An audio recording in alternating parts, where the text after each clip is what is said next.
Hello नमस्कार साथियों, आप सभी को अपने ही यूट्यूब चैनल में दिल खोल करके स्वागत है।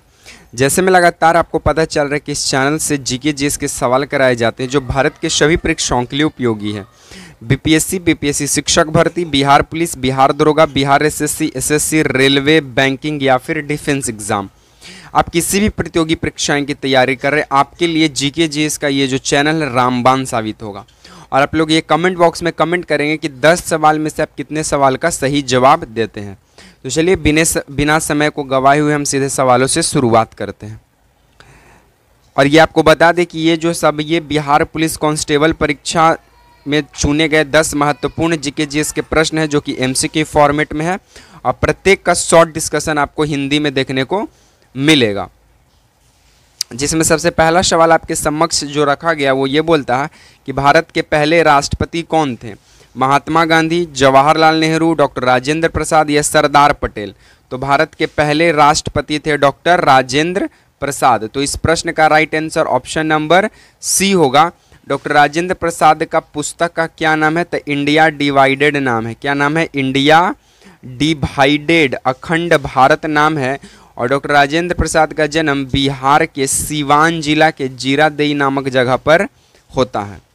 नेक्स्ट, बाकी इनकी डिस्कशन की बात करें तो डॉक्टर राजेंद्र प्रसाद भारत के पहले राष्ट्रपति थे और ये बिहार के सीवान जिला से थे। बिहार के किस जिला से थे?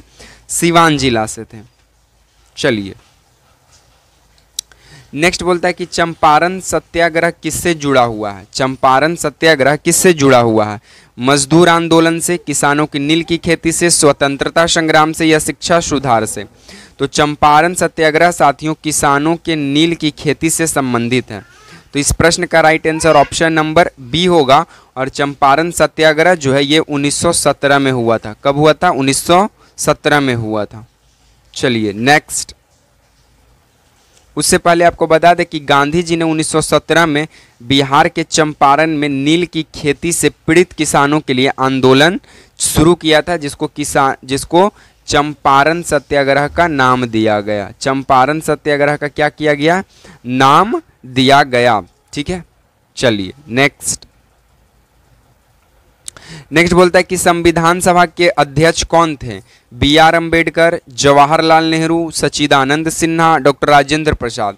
तो संविधान सभा के स्थायी अध्यक्ष जो थे वो थे डॉक्टर राजेंद्र प्रसाद और अस्थायी अध्यक्ष जो थे वो थे डॉक्टर सच्चिदानंद सिन्हा। और बी.आर. अम्बेडकर जो है ये ड्राफ्टिंग कमेटी के अध्यक्ष थे, यानी मसौदा समिति के अध्यक्ष थे डॉक्टर भीमराव अंबेडकर। और संविधान जो है वो 26 नवंबर 1949 को बनकर तैयार हो गया, लेकिन जारी 26 जनवरी 1950 को किया गया। ठीक है, चलिए नेक्स्ट, उससे पहले आपको बता दें कि संविधान सभा के अस्थायी अध्यक्ष डॉक्टर राजेंद्र प्रसाद थे, जबकि बाद में वो राष्ट्रपति भी बनते हैं। चलिए नेक्स्ट बोलता है कि भारतीय राष्ट्रीय कांग्रेस की स्थापना कब हुआ? 1857 में, 1885 में, 1905 में, 1920 में। तो भारतीय राष्ट्रीय कांग्रेस की स्थापना 1885 में किया जाता है।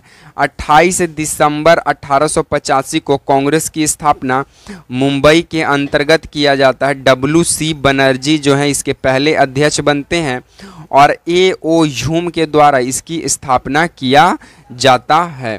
तो ये सारी जानकारी आप यहाँ से ध्यान रखेंगे।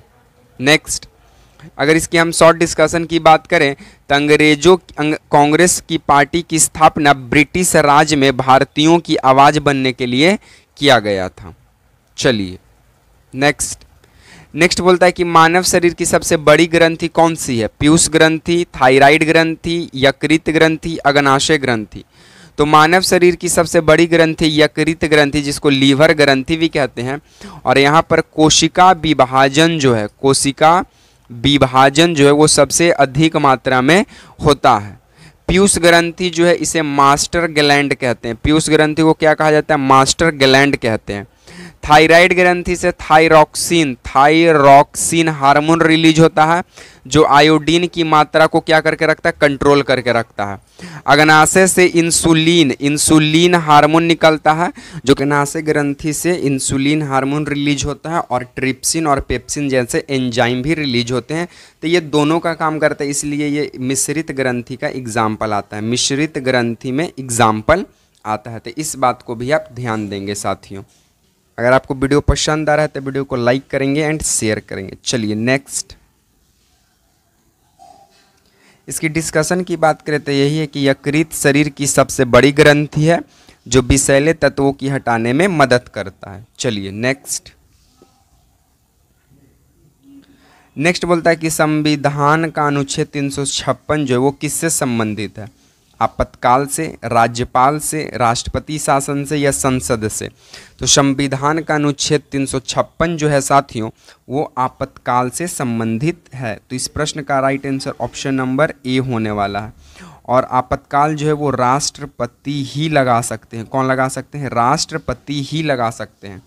और देखा जाए तो 352 भी हमारा किससे संबंधित है, आपातकाल से ही संबंधित है।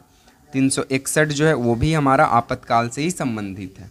चलिए नेक्स्ट, बाकी यहाँ की बात करें तो अनुच्छेद 356 के तहत यदि राज्य सरकार असफल होती है तो केंद्र में राष्ट्रपति शासन जो है वो लगाया जा सकता है।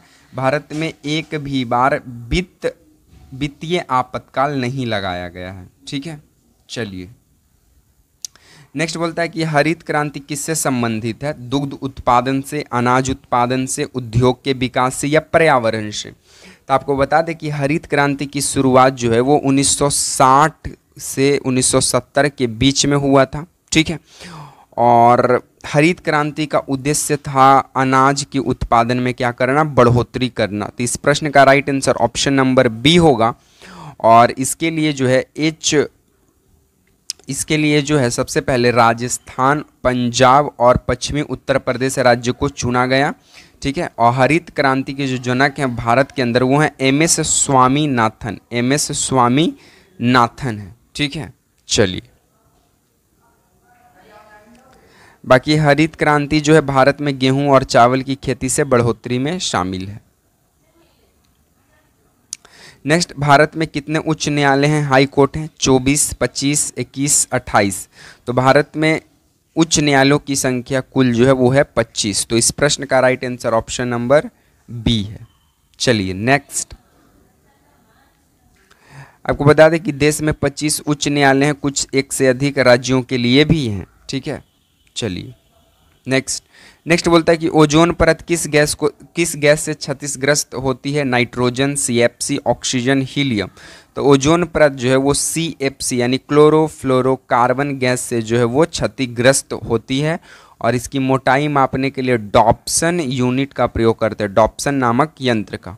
ठीक है, ओजोन परत जो है ये शोभ मंडल में स्थित है। किस मंडल में, शोभ मंडल में स्थित है। चलिए CFC का मतलब क्या है, क्लोरोफ्लोरोकार्बन रेफ्रिजरेटर आदि से निकलती है और ओजोन परत को नुकसान पहुंचाती है। आज का हमारा लास्ट सवाल साथियों कहता है कि बिहार का सबसे बड़ा जिला क्षेत्रफल के अनुसार से कौन सा है, पटना है, गया है, पश्चिमी चंपारण है, भागलपुर है। तो क्षेत्रफल के अनुसार बिहार का सबसे बड़ा जिला पश्चिमी चंपारण है। ठीक है, और ये इसलिए महत्वपूर्ण है क्योंकि यहीं से 1917 में गांधी जी ने चंपारण सत्याग्रह की क्या कर दी, बिगुल कर दी, और यहीं से गांधी युग का अगर कहें तो शुरुआत माना जाता है। बाकी भागलपुर की बात करें तो बिहार का सबसे पश्चिमतम जिला है, पश्चिमतम जिला। ठीक है, चलिए तो पश्चिमी चंपारण बिहार का सबसे बड़ा जिला है क्षेत्रफल के भी हिसाब से।